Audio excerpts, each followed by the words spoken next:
Tarata Octobre kalo tile 14 sanba 2025 DMS TV channel muso ni cɛw ni ɲatuma ayo bisimila DMS TV sanfɛ foli an tanu ban kanubaga na lamɛnbagaw bɛɛ lajɛlen Mali kɔnɔ ani Mali kɔ kan aw ka don kibaru ni o wagati seli san'an ka da se an bi kunnafonibaw ma ni ka olu dɔw tulo kan an bɛ aw hakilina jigin k'aw bɛ se k'an dɛmɛ ni kunnafoniya ni kanina carilen ani k'aw hakilinaw di hakilina jɔyɔrɔ la wale kɔfɛ bi kunnafonibaw min b'an bolo ni ka olu dɔw tulo kan dɔw bɛ tali kɛ Kari tɛmɛnen Octobre kalo tile 12 sanba 2025 an ka Mali état-major général des armées ale bɛ communiqué kɛ communiqué min yɛrɛ kɔnɔna na état-major b'a yira k'a fɔ ko sibiri tɛmɛnen Octobre kalo tile 11 sanba 2025 ko Mali Burkina Faso ale Niger ni o AES jamanaw yɛrɛ kɔni ko jamana saba ni ka force unifiée yɛrɛ kɔni farala ɲɔgɔn kan ka opération dɔ kɛ Tindi Bawani secteur kɔnɔna ni yɛrɛ ko fɔlen bɛ an ka Mali jamana yɛrɛ de kɔnɔna na hayala k'a fɔ ko AES kan force unifiée yɛrɛ kɔni ka opération yɛrɛ kɔni kɛra sebaya AES jamana fintigiw yɛrɛ kɔni bolo ka da ka kɛra sabu n'u sera ka cɛnni don bamaci walima o daga sigiyɔrɔ caman yɛrɛ kɔnɔna ni zone kofɔlen in na Sibiri tɛmɛnen Octobre kalo tile 11 sanba 2025 an ka Mali état-major général des armées ale bɛ communiqué kɛ communiqué min yɛrɛ kɔni kɔnɔna na a bɛ laseli yɛrɛ kɔni kɛ ko alamisa tɛmɛnen Octobre kalo tile 10 sanba 2025 k'an ka Mali fintigilakaw yɛrɛ kɔni ye opération fila yɛrɛ kɔni kɛ an ka jamana région fila yɛrɛ kɔni kɔnɔna na ko opération yɛrɛ kɔni kɛra sebaya bɛ an ka Mali fintigilakaw bolo ka da k'a kɛra sababu n'u sera ka bamaci walima caman bɔnɛ ani na ale ni ka se ka cɛnni don maa yɛrɛ kɔni daga sigiyɔrɔ la Alisa an bɛ to an ka Mali fintigilakaw ka opération ko hukumu kɔnɔna la Octobre kalo tile 8 tɛmɛnen sanba 2025 an ka Mali fintigilakaw ye opération min yɛrɛ kɔni kɛ Menaka région kɔnɔna na kɛrɛnkɛrɛnnenya la Inarabani secteur yɛrɛ kɔni kɔnɔna na min an ka Mali état-major général des armées ale kɔni bɛ bɔ ko kura ne kana yira k'a fɔ ko an ka Mali fintigilakaw ka ni opération yɛrɛ kɔni kɛra sebaya ka da ka k'a kɛra sababu n'u sera ka bamaci wale ɲɛma maa caman yɛrɛ kɔni bɔnɛ ani na bamaci wale ɲɛma maa caman minnu yɛrɛ kɔni bɔnɛna u ni na ni opération yɛrɛ kɔni senfɛ an bɛna da se o maa yɛrɛ kɔni ma ne ka olu tɔgɔ walawala o ye ko sibiri jan tɛmɛnen Octobre kalo tile 4 sanba 2025 k'an ka Mali fintigilakaw ye opération min kɛ Sokolo ale ni Farabugu secteur yɔrɔ yɛrɛ kɔni na min an ka Mali état-major général des armées yɛrɛ kɔni ale bɛ bɔ ni ka communiqué yɛrɛ kɔni kɛ kunu tɛnɛ Octobre kalo tile 13 sanba 2025 communiqué min kɔnɔna na état-major b'a yira k'a fɔ k'an ka Mali fintigilakaw ka ni opération yɛrɛ kɔni kɛra sebaya ka da kan ko sɛgɛsɛgɛli baaraw yɛrɛ kɔni kɔfɛ ko fintigilakaw taara bɔ a kalama k'a fɔ ko opération yɛrɛ kɔni senfɛ k'u sera ka bamaci wale ɲɛmaa dɔ yɛrɛ kɔni bɔnɛ ani na an bɛ wagati min na i n'a fɔ ko bi an ka Mali douane ma olu cɛsirilen don kosɛbɛ ni ka fraude hale ni contrebande yɛrɛ kɔni kɛlɛni ka bɔ an ka Mali jamana yɛrɛ kɔni kɔnɔna na ko hukumu yɛrɛ de kɔni kɔnɔna na a yirala k'a fɔ ko don tɛmɛnenw yɛrɛ kɔnɔ k'an ka Mali douane ma yɛrɛ kɔni opération ba dɔ yɛrɛ kɔni kɛ hɛrɛma kɔnɔ ale ni Bakumana localité yɛrɛ kɔni kɔnɔna na opération minnu yɛrɛ kɔni kɛra sebaya u bolo ka da k'a kɛra sababu n'u sera ka u bolo da alikalimafɛn caman yɛrɛ kɔni kan minnu si kuma di douane ni u donna an ka Mali jamana kɔnɔna na Sibiri tɛmɛnen Octobre kalo tile 11 sanba 2025 ko bâtiment dɔ ni ale yɛrɛ kɔni kun bɛ Point G hôpital fanfɛla yɛrɛ kɔni na ko min yɛrɛ kɔni tajimafɛnw yɛrɛ kɔni o caman de kun maralen bɛ ni so kofɔlen yɛrɛ kɔni kɔnɔna na ko tajimafɛn nin yɛrɛ kɔni kun bilalen don bilacogo jugu yɛrɛ kɔni na k'o kɛra sababu ni ka tasuma yɛrɛ kɔni mɛnɛ nin yɔrɔ in na a yirala k'a fɔ ko pompiers de sababuya yɛrɛ kɔni na tasuma in ma se ka taa se fo Point G yɛrɛ kɔni ma ko nka tasuma mɛnɛ yɛrɛ kɔni kɛra sababu ni ka den musomanin fitinin dɔ ni ale si bɛ san 2 la ka ale jogin dɔɔni don tɛmɛlenw yɛrɛ kɔni na États-Unis ka lasigiden bɛ an ka Mali jamana yɛrɛ kɔni kɔnɔna na o ye laseli yɛrɛ kɔni kɛ ko ka daminɛ Octobre kalo tile 23 nata in na sanba 2025 ko États-Unis bɛ visa de tourisme ale ni visa d'affaires minnu yɛrɛ kɔni di Mali jamana kɔnɔdenw yɛrɛ kɔni ma walasa olu ka se ka taa wagati dɔ yɛrɛ kɔni kɛ États-Unis jamana yɛrɛ kɔni kɔnɔna na ko sisan ko walasa o visa in yɛrɛ kɔni ka di k'a wajibiyalen don Mali ka jamana kɔnɔdenw yɛrɛ kɔni ka u ka caution dɔ yɛrɛ kɔni sara caution min yɛrɛ kɔni sɔngɔ b'a daminɛ Amérique dollar wali ba 5 ka taa bila Amérique dollar wali ba 10 yɛrɛ de kɔni na wa États-Unis ka ambassadeur yɛrɛ kɔni ka kɔrɔfɔ la ko ni wari min yɛrɛ kɔni na di Mali jamana kɔnɔdenw fɛ walasa ka se k'u ka visa yɛrɛ kɔni sɔrɔ ko o wari in yɛrɛ kɔni ni u taara u ka voyage yɛrɛ kɔni na voyage in date bɛ ban wagati min na n'u seginna o yɛrɛ kɔni na min ye wari ye k'o kɔni bɛ segin u ma o ko yɛrɛ de kɔni kɔfɛ min an ka Mali ministre des affaires étrangères n'o ye Abdoulaye Diop ale bɛ bɔ ni ka jaabi kɛ ka ɲɛsin États-Unis ka décision yɛrɛ kɔni ma an ka ministre des affaires étrangères ale kɔni y'a yira k'a fɔ ko États-Unis ye nin décision min yɛrɛ kɔni ta ko an ka Mali autorités kɔni y'a mɛn ko nka ko komi fɛn dɔ yɛrɛ kɔni bɛ an ka Mali jamana kɔnɔna na ni o de ye ko réciprocité n'i ye min kan an b'o fɛnɛ k'i la yɛrɛ kɔni ko Mali fɛnɛ bɛ nin ɲɔgɔnna décision yɛrɛ kɔni wajibiya États-Unis ka ressortissants yɛrɛ kɔni ka minnu fɛnɛ mako bɛ Mali ka visa yɛrɛ kɔni na. Syndicat de l'éducation signataire du 15 octobre 2016 syndicat yɛrɛ kɔni laseli yɛrɛ kɔni kɛ ko komi juma tɛmɛnen octobre kalo tile 10 san 2025 k'olu ni ministre du travail yɛrɛ kɔni ɲɔgɔn ye ni o ye docteur Fassoum Coulibaly yɛrɛ kɔni k'u ka o ɲɔgɔn ye yɛrɛ kɔni senfɛ ko école karamɔgɔw ka syndicat yɛrɛ kɔni ni ministre yɛrɛ kɔni ɲana ko la ko yɛrɛ de kɔni na olu école karamɔgɔw kun décision min yɛrɛ kɔni ta k'a fɔ ko tɛnɛn tɛmɛnen octobre kalo tile 13 san 2025 k'u bɛna grève yɛrɛ kɔni kɛ an ka jamana kɔnɔna na ko grève yɛrɛ kɔni bɔra a ma mɛ wagati min na i n'a fɔ ko bi ka d'a kan k'u ni ministre ka kumaɲɔgɔnya yɛrɛ kɔni kɔnɔna na k'u sera ka bɛn ko la fɔlɔ ni kunnafoniba ne bɛ an bolo kɔrɔ bi an bɛna minnu walawala aw ye bidon kibaru kɔnɔna na. Ko Alliance des États du Sahel ni o ye AES yɛrɛ kɔni k'o ka force unifiée maaw yɛrɛ kɔni opération dɔ yɛrɛ kɔni kɛ wagati tɛmɛnenw na opération min yɛrɛ kɔni kɛra sebayabaw bolo ka d'a kan a kɛra sababu n'u sera ka bɛnbati wale maa caman bɔnɛ ani na. K'ale tɛmɛnen octobre kalo tile 12 san 2025 an ka Mali état-major général des armées ale bɛ communiqué kɛ nin don kofɔli yɛrɛ kɔni na communiqué min na état-major yɛrɛ kɔni bɛ laseli kɛ ko AES ka force unifiée yɛrɛ kɔni opération dɔ yɛrɛ kɔni kɛ opération min yɛrɛ kɔni kɛra ni ka ɲɛsin bɛnbati wale ma o daga sigiyɔrɔ dɔ yɛrɛ de kɔni ma an ka Mali jamana kɔnɔna na ko opération in kɛra sibiri tɛmɛnen de octobre kalo tile 11 san 2025 ko opération yɛrɛ kɔni kɛra ni renseignement yɛrɛ de kɔni labarali cogo ɲuman na wale min yɛrɛ kɔni kɛra sababu ni AES ka force unifiée maaw yɛrɛ kɔni taara bɔ a kalama k'a fɔ ko zone dɔ yɛrɛ kɔni bɛ yen nɔ min ye bɛnbati wale ma o ye ko y'o daga sigiyɔrɔ ye ko u ka o daga sigiyɔrɔ in yɛrɛ kɔni na bɛnbati wale ma nin yɛrɛ kɔni n'u kun tilala u ka wale jugu la u kun bɛ boli ni ka taa u lafiya nin yɔrɔ kofɔlen in na ko wa min yɛrɛ kɔni ye moto ye k'o caman fɛnɛ kun bɛ nin zone kofɔlen in kɔnɔna na ko min ye AES ka force unifiée maaw yɛrɛ kɔni olu m'a ko bila da kelen da la kabini u ye kunnafoniya yɛrɛ kɔni sɔrɔ service renseignement maaw yɔrɔ la min y'a yira k'a fɔ ko bɛnbati wale ma o daga sigiyɔrɔ bɛ nin zone kofɔlen yɛrɛ kɔnɔna na AES ka force unifiée yɛrɛ kɔni wulila teliya yɛrɛ kɔni na ni ka opération belebeleba dɔ yɛrɛ kɔni labɛn opération min yɛrɛ kɔni na u ye frappe kɛ ni ka ɲɛsin bɛnbati wale ma nin daga sigiyɔrɔ in ma ko bɛnbati wale ma u ka daga sigiyɔrɔ in yɛrɛ kɔni kun bɛ Tindimbawan secteur yɛrɛ de kɔni kɔnɔna na k'an Mali fintigilakaw yɛrɛ kɔni ye frappe ba dɔ kɛ nin zone kofɔlen in kɔnɔna na ni ka ɲɛsin bɛnbati wale ma ninnu yɛrɛ kɔni ko frappe ninnu yɛrɛ kɔni kɔfɛ sɛgɛsɛgɛli baara fɔlɔ minnu kɛra o y'a yira k'a fɔ ko bɛnbati wale ma caman bɔnɛna ani na ko min ye bɛnbati wale ma yɛrɛ kɔni ka logistique yɛrɛ kɔni n'o dɔw yɛrɛ kɔni na moto fo ka taa se u ka matériel de communication ma o bɛɛ lajɛlen yɛrɛ kɔni kun bɛ a la ko frappe in kɛra sababu ni ka tiɲɛni don olu fɛnɛ na min état-major général des armées ye communiqué in yɛrɛ kɔni kɔnɔna na a bɛ AES ka force unifiée in yɛrɛ kɔni fo kosɛbɛ u ka cɛsiralen n'u ka baara kɛ ko ɲuman na ni opération in senfɛ a b'u fo ka d'a kan k'u ye opération in yɛrɛ kɔni labɛn cogo ɲuman na wa u y'u ka baaraw dalakɛ ni ɲɔgɔn ye wale min kɛra sababu ye ni k'a yira bɛɛ lajɛlen la k'a fɔ ko min yɛrɛ kɔni ye Mali fintigilakaw ni u jɛɲɔgɔn AES jamana tɔw yɛrɛ kɔni ka fintigilakaw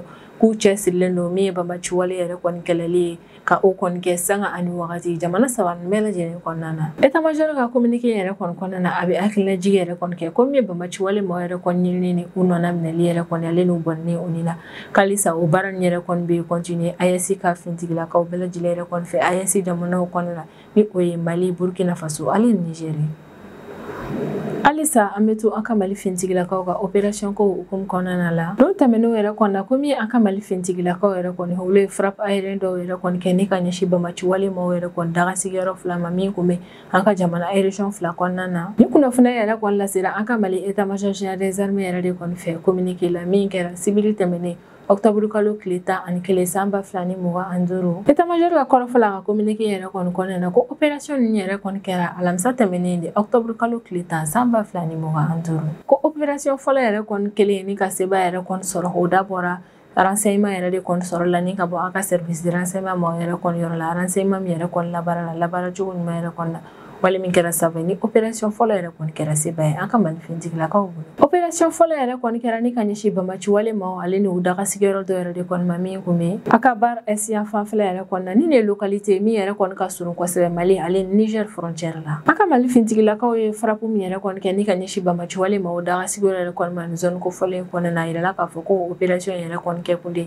walasa min yɛrɛ kɔni Bamaci wale ma n'u b'u ka wale jugu minnu yɛrɛ kɔni kɛ frontière la ka fɛrɛ latigɛ ni ka dankari o wale jugu ninnu na. Ko opération filanan k'o kɛra o don kelen yɛrɛ kɔni fɛnɛ na ni o kɛra alamisa tɛmɛnen de octobre kalo tile 10 san 2025 ko o opération in kɛra lakamane nord ouest fanfɛla la ni nin yɛrɛ kofɔlen bɛ Kayi région de kɔnɔna na. État-major ka kɔrɔfɔla communiqué yɛrɛ kɔni kɔnɔna na ko ɲani an ka malifintigilakaw yɛrɛ kɔni ka taa ni opération in kɛ lakamane localité yɛrɛ kɔnɔna o y'a sɔrɔ min yɛrɛ kɔni Bamaci wale ma yɛrɛ kɔni olu taara wale jugu yɛrɛ de kɔni ta ni ka ɲɛsin ni yɔrɔ sigiba ma ni yɛrɛ kɔni o ko jaabi yɛrɛ de kɔni min an ka malifintigilakaw olu kɔni wulila teliya yɛrɛ kɔni ni ka se ka na ni zone kofɔlen na walasa ka se ka frappe jugumanbaw kɛ ni ka ɲɛsin Bamaci wale ma ni yɛrɛ kɔni o kɔni wale jugu in na. A yɛrɛ k'a fɔ ko opération yɛrɛ kɔni fɛnɛ kɛra sebaba ye an ka malifintigilakaw yɛrɛ kɔni bolo ka da k'a kɛra sababu ni ka Bamaci wale ma caman yɛrɛ de kɔni bɔnɛ ani na ni zone kofɔlen in na. Communiqué yɛrɛ kɔni kɔnɔna na état-major général des armées hali bɛ ci kan gɛlɛn yɛrɛ kɔni kɛ ni ka ɲɛsin Bamaci wale ma ko min ye Bamaci wale ma yɛrɛ kɔni u k'a dɔn k'a fɔ ko kungo kɔnɔnaw ni yiriba yɛrɛ kɔni bɛ yɔrɔ minnu na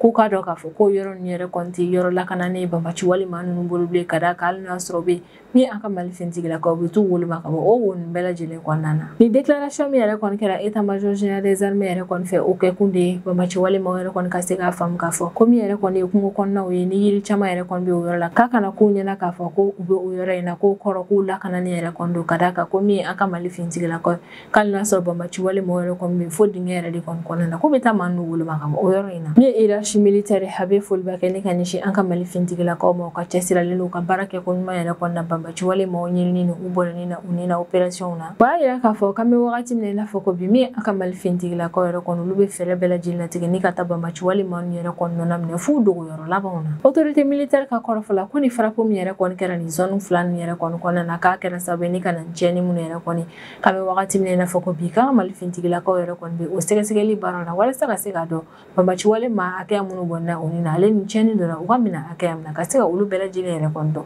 an ka fintigilakaw fɛ. An kɔni bɛ wagati min na i n'a fɔ ko bi min an ka malifintigilakaw olu bɛ ka opération caya kosɛbɛ jamana fantan naani bɛɛ lajɛlen na walasa min yɛrɛ kɔni Bamaci wale ma ka fɛɛrɛ latigɛ ni ka ni maa nin yɛrɛ kɔni si latunu ka bɔ an ka Mali jamana kɔnɔna na. Halisa an bɛ to an ka malifintigilakaw ka opération ko hukumu kɔnɔna la ko octobre kalo tile 8 tɛmɛnen san 2025 an ka malifintigilakaw ye opération minnu yɛrɛ kɔni kɛ Inaraban localité yɛrɛ kɔnɔna ni nin yɔrɔ kofɔlen bɛ Menaka région de kɔnɔna na o opération yɛrɛ kɔni kɔfɛ min ye an ka état-major général des armées ale kun ye communiqué kɛ ni ka opération yɛrɛ kɔni lase a yɛrɛ la k'a fɔ ko état-major ka o communiqué in fɛnɛ kɔfɛ ko civil tɛmɛnen octobre kalo tile 11 san 2025 état-major bɛ bɔ ko kura ye ni ka communiqué dɔ yɛrɛ kɔni kɛ communiqué min kɔnɔna na a bɛ lasili yɛrɛ kɔni kɛ ko an ka malifintigilakaw ye nin opération min yɛrɛ kɔni kɛ nin don kofɔlen na Inaraban localité yɛrɛ kɔnɔna ko opération yɛrɛ kɔni kɛra sebayaba ye ka d'a kan ko min yɛrɛ kɔni Bamaci wale ɲɛmaa maa caman ye ko an ka malifintigilakaw sera ka o maa ninnu bɔnɛ u ni na opération in senfɛ ko Bamaci wale jɛkulu état islamique dans le Grand Sahara olu ka ɲɛmaa maa caman yɛrɛ de kɔni bɔnɛ na u ni na an ka malifintigilakaw ka nin opération in senfɛ état-major ka kɔrɔfɔla communiqué yɛrɛ kɔni kɔnɔna na k'an ka malifintigilakaw yɛrɛ kɔni ni opération ni yɛrɛ kɔni kɛ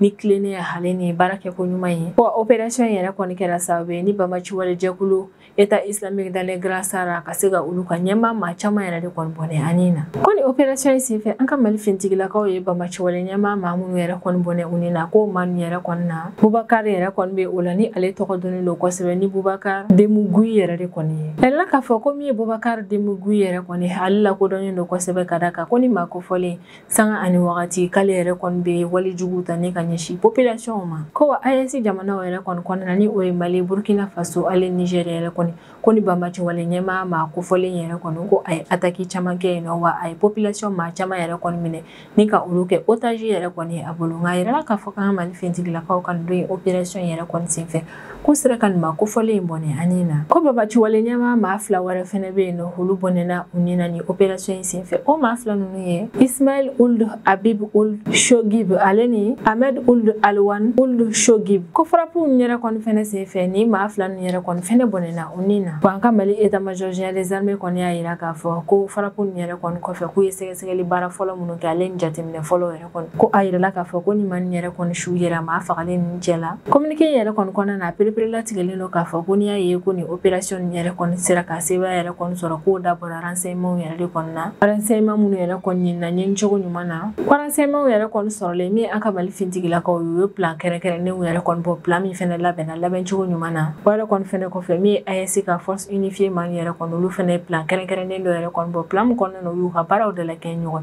ko bɛɛ lajɛlen yɛrɛ de kɔni sababuya la ni opération yɛrɛ kɔni sera ka kɛ sebayaba ye ko ni jɛɲɔgɔnya min yɛrɛ kɔni bɛ ka tɛmɛ Mali Burkina Faso ale Niger ka fintigilakaw yɛrɛ kɔni ɲɔgɔn cɛ la k'a bɛ n'a fɔ ko u ka o jɛɲɔgɔnya yɛrɛ kɔni bɛ ka nɔbɔ ka d'a kan an kɔni bɛ ka ye k'a fɔ sanga ani wagati AES ka force unifiée olu kɔni bɛ ka sebaya kɔni sɔrɔ banbaci walima yɛrɛ kɔni kan kɛlɛkɛyɔrɔw la min état major général des armées yɛrɛ kɔni ale b'a yira k'a fɔ ko AES ka force unifiée yɛrɛ kɔni ka ni opération yɛrɛ kɔni labɛnna labɛncogo ɲuman na a b'u fo ka cɛsiri n'u ka baara kɛ ko ɲuman na ni opération in senfɛ wa a bɛ tila ka sinsin a kan ko kura ye ko min ye banbaci walima yɛrɛ kɔni bɔnɛni ye u ni na ko baaraw yɛrɛ kɔni bɛ continuer halisa AES fintigilakaw yɛrɛ kɔni fɛ Mali Burkina Faso ale Niger jamana kɔnɔna na ni communiqué yɛrɛ kɔni senfɛ min an ka Mali fintigilakaw yɛrɛ kɔni olu ye cikan gɛlɛn yɛrɛ de kɔni kɛ ne ka ɲɛsin banbaci walima ninnu ma o cikan yɛrɛ kɔni ye jumɛn ye ko min yɛrɛ kɔni AES ka force unifiée yɛrɛ kɔni ko a minɛ bɛ u bolo wa dɔnniya bɛ u la min yɛrɛ kɔni banbaci wale ɲɛmaaw yɛrɛ kɔni ka olu nɔnɔ minɛ ni ka u bɔnɛ fo dogoyɔrɔ labanw na an bɛ wagati min na i n'a fɔ sanga ani wagati an b'a ye k'a fɔ min yɛrɛ kɔni AES ka force unifiée yɛrɛ kɔni ale bɛ ka sebaya yɛrɛ kɔni sɔrɔ kɛlɛkɛyɔrɔ la banbaci walima yɛrɛ kɔni kan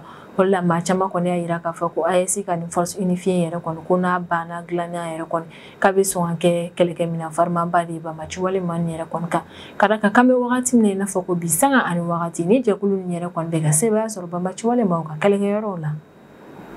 dɔw tɛmɛn'o yɛrɛ kɔni na min an ka Mali fintigilakaw yɛrɛ kɔni k'olu ye sebayaba yɛrɛ kɔni sɔrɔ banbaci walima yɛrɛ kɔni kɛlɛli la ko kɔrɔ ye état major bɛ communiqué kɛ kunun tɛnɛ octobre kalo tile 13 san 2025 communiqué min kɔnɔna na état major b'a yira k'a fɔ ko sibiri jan tɛmɛnen octobre kalo tile 4 san 2025 k'an Mali fintigilakaw ye opération min yɛrɛ kɔni kɛ Sokolo ale ni Farabugu région kɔnɔna na ni yɔrɔ kofɔlen ninnu bɛ yen Segu région de kɔnɔna na ko opération yɛrɛ kɔni kɔfɛ k'an Mali fintigilakaw ye sɛgɛsɛgɛli baara min yɛrɛ kɔni kɛ o sɛgɛsɛgɛli baara in yɛrɛ kɔni nana kɛ sababu ye n'u bɔra kalama k'a fɔ ko opération in kɛra sebayaba ye u bolo ka d'a kan ko opération in yɛrɛ kɔni senfɛ banbaci walima yɛrɛ kɔni ka ɲɛmaaba dɔ bɛ yen ko o fagara an ka Mali fintigilakaw fɛ ko sɛgɛsɛgɛli baaraw yɛrɛ kɔni kɔfɛ banbaci walima min yɛrɛ kɔni bɔnɛna ani na an ka Mali fintigilakaw yɛrɛ kɔni fɛ o tigi dɔnna a yirala k'a fɔ ko o tigi tɔgɔ ye Nduru yɛrɛ de kɔni ko wa ale bɛ bɔ Surakasingo village yɛrɛ de kɔni kɔnɔna na ko min ye banbaci wale ɲɛmaa Nduru yɛrɛ kɔni ni ma kofɔlen ale kɔni lakodɔnnen don ka d'a kan ko Surakasingo zone yɛrɛ kɔni kɔnɔna na ko ni ma kofɔlen yɛrɛ kɔni ye binkani wale caman yɛrɛ kɔni ɲɛmɔgɔya ta wa a y'a caman planifié fɛnɛ ko wale jugu caman kɛra ni ka ɲɛsin population ma yɛrɛ kɔni ma min yɛrɛ kɔni ye Nduru yɛrɛ kɔni ale sen donna o baara ninnu caman na ni zone kofɔlen in kɔnɔna na Nduru yɛrɛ kɔni fagali an ka Mali fintigilakaw yɛrɛ kɔni fɛ o bɛ kɛ wagati dɔ la o y'a sɔrɔ tile damadɔni ka kɔn o ɲɛ min yɛrɛ kɔni an ka Mali fintigilakaw olu sera ka banbaci wale ɲɛmaa dɔ fɛnɛ bɔnɛ ani na n'o tɔgɔ ye Bubakari ale ni a ka lieutenant yɛrɛ kɔni ko min yɛrɛ kɔni AES ka fintigilakaw yɛrɛ kɔni u sera ka ni man yɛrɛ kɔni bɔnɛ u ni na o tile damadɔ o yɛrɛ kɔni kɔfɛ min yɛrɛ kɔni an ka Mali fintigilakaw u ye opération dɔ kɛ opération min yɛrɛ kɔni fɛnɛ kɛra sababu n'u sera ka Nduru fɛnɛ bɔnɛ ani na ni sebayaba yɛrɛ kɔni sɔrɔlen an ka Mali fintigilakaw yɛrɛ kɔni fɛ u bɛ dimi juguba yɛrɛ de kɔni don banbaci walima yɛrɛ kɔni na ka d'a kan banbaci walima yɛrɛ kɔni olu ka laɲini de ka fɛɛrɛ bɛɛ lajɛlen latigɛ ni ka na ni siran ale ni fagali yɛrɛ kɔni Sahel région kɔnɔna na nka min yɛrɛ kɔni an ka Mali fintigilakaw olu fɛnɛ bɛ ka fɛɛrɛ bɛɛ lajɛlen latigɛ min banbaci walima yɛrɛ kɔni ka u bali u ka u wale jugu yɛrɛ kɔni ni sanga ani wagati opération yɛrɛ kɔni kɛli ye jamana fantan naani bɛɛ lajɛlen na an kɔni bɛ wagati min na i n'a fɔ ko bi ko min ye banbaci wale ɲɛmaa Nduru yɛrɛ kɔni ale tɛna se ka wale jugu kɛ bilen ni ka ɲɛsin maa yɛrɛ kɔni ma ka d'a kan ko min ye an ka Mali fintigilakaw olu ka opération dɔ yɛrɛ kɔni senfɛ u sera ka nin ma kofɔlen yɛrɛ kɔni bɔnɛ ani na min an ka Mali douane maaw yɛrɛ kɔni olu y'a yira Mali jamana kɔnɔdenw bɛɛ lajɛlen na ko kura ye k'a fɔ k'u cɛsirilen don kosɛbɛ min yɛrɛ kɔni contrebande hali ni fraude yɛrɛ kɔni kɛlɛli k'u cɛsirilen don o baaraw yɛrɛ kɔni na an ka Mali jamana kɔnɔ douane maaw yɛrɛ kɔni o ko yira Mali jamana kɔnɔdenw yɛrɛ kɔnɔ ni opération ba fila yɛrɛ de kɔni kɛli hɛrɛma kɔnɔ ale ni Bakumana localité kɔnɔna na ko opération fɔlɔ yɛrɛ kɔni kɛra Bakumana localité yɛrɛ de kɔnɔ yɔrɔ min na min ye douane maaw ka brigade mobile d'intervention yɛrɛ kɔni olu sera ka camion frigo lama dɔ yɛrɛ kɔni lajɔ douane mɔgɔw yɛrɛ kɔni kelen ni ka nin camion frigo lama yɛrɛ kɔni lajɔ camion yɛrɛ kɔni bolibaga kɔni y'a yira k'a fɔ ko dumuni yɛrɛ de kɔni kun bɛ ale ka camion in kɔnɔna na mami yɛrɛ kɔni douane mɔgɔw ka brigade mobile d'intervention ye olu kɔni b'a ko bila da kelen da la u nana sɛgɛsɛgɛli baara yɛrɛ kɔni kɛ nin camion kofɔlen kɔnɔna na sɛgɛsɛgɛli baaraw yɛrɛ kɔni nana kɛ sababu ni douane mɔgɔw yɛrɛ kɔni taara bɔ boisson alcoolement casier 750 ani 50 yɛrɛ de kɔni kan minnu kun bɛ nin mani yɛrɛ kɔni kun u kun donna n'a ye an ka Mali jamana kɔnɔna na ka sɔrɔ fɛn min yɛrɛ kɔni ma di douane ko cargaison yɛrɛ kɔni kɔnɔna na alcoolement fɛn minnu yɛrɛ kɔni bɛ yen olu kun ye Afribulle Café Rhum ale kɔni carton 200 ani 50 kun bɛ yen Guinness casier 100 Doppelmunich casier 300 ale ni Codis Vodi casier 100 yɛrɛ kɔni a yirala k'a fɔ ko douane mɔgɔw yɛrɛ kɔni kelen ni ka nin camion frigo ma yɛrɛ kɔni lajɔ k'u taara bɔ nin fɛnba nin yɛrɛ de kɔni kan camion in kɔnɔna na coopération filanan yɛrɛ kɔni kɛra nin don kofɔlen kelen yɛrɛ kɔni na hɛrɛma kɔnɔ localité yɛrɛ kɔni na ko yɛrɛ kofɔlen yɛrɛ kɔni na min hɛrɛma kɔnɔ douane mɔgɔw yɛrɛ kɔni olu ye bolimafɛn dɔ yɛrɛ kɔni lajɔ bolimafɛn min yɛrɛ kɔni kɔnɔna na u sera ka u bolo da mercure kilogramme 68 yɛrɛ de kɔni kan min kun dogolen don dogo cogo ɲuman na mobili kofɔlen in kɔnɔna na min yɛrɛ kɔni ye mercure ale ye produit toxique ba yɛrɛ kɔni min donni an ka Mali jamana kɔnɔna na o jateminɛlen don kosɛbɛ an ka Mali autorités yɛrɛ kɔni fɛ ka da kan min yɛrɛ kɔni ni produit toxique kofɔlen yɛrɛ kɔni ale bɛ se ka tiɲɛni yɛrɛ kɔni don jamana kɔnɔdenw ka kɛnɛya ani an ka environnement yɛrɛ kɔnɔna wa min ye mercure yɛrɛ kɔni ale utiliselen don kosɛbɛ damadaw yɛrɛ kɔnɔna an ka jamana kɔnɔdenw fɛ wari de kɔnɔna min ye an ka autorité ma yɛrɛ kɔni u bɛ nin fɛn kofɔlen in donni yɛrɛ kɔni jateminɛ kosɛbɛ an ka jamana kɔnɔna na wari de kɔni a yirala k'a fɔ k'an ka Mali douane ma yɛrɛ kɔni sera ka u bolo da ni produit toxique yɛrɛ kɔni kilogramme 68 yɛrɛ kɔni kan hɛrɛma kɔnɔ localité la ni opération in n'ale kɛra sababu ye ni ka dimi juguba yɛrɛ kɔni don fraude ni contrebande kɛbaga ma nin yɛrɛ kɔni na hayɛla k'a fɔ ko opération in kɛra sababu ye ni bɛɛ lajɛlen y'a faamu k'a fɔ ko min ye an ka douane maaw yɛrɛ kɔni k'olu bɛ se u ka baara la wa u ka jateminɛw ka ca kosɛbɛ wa wale in b'a yira k'a fɔ fɛnɛ ko min yɛrɛ kɔni nin wale jugu kɛbaga ma nin yɛrɛ kɔni k'u mana na fɛɛrɛ fɛn fɛn yɛrɛ kɔni sigi sen kan walasa ka se ka u dogo an ka Mali douane maaw yɛrɛ kɔni na ko min an ka Mali douane maaw olu fɛnɛ bɛ fɛɛrɛ bɛɛ lajɛlen latigɛ ni ka se ka bɔ maa nin yɛrɛ kɔni ka fɛɛrɛ kolo ninnu kalama wale min bɛ kɛ sababu ye ni douane maaw yɛrɛ kɔni bɛ jamana ka sɔrɔ ko la ka na a bɛ jamana kɔnɔdenw yɛrɛ kɔni fɛnɛ ka kɛnɛya ko yɛrɛ kɔni sabati jamana fantan naani bɛɛ lajɛlen na ni ne bɛ dan sigi an ka bidon kibaru la an b'an kanubaga n'a lamɛnbagaw bɛɛ lajɛlen fo Mali kɔnɔ ani Mali kɔ kan an bɛ aw hakilina jigin k'aw bɛ se ka dɛmɛ ni kunnafoniya ni kanni na carili ani ka hakilinaw di hakilina diyɔrɔ la wale kɔfɛ an b'a fɔ ɲɛna ko aw k'an bɛn a ɲɔgɔnna wɛrɛ ma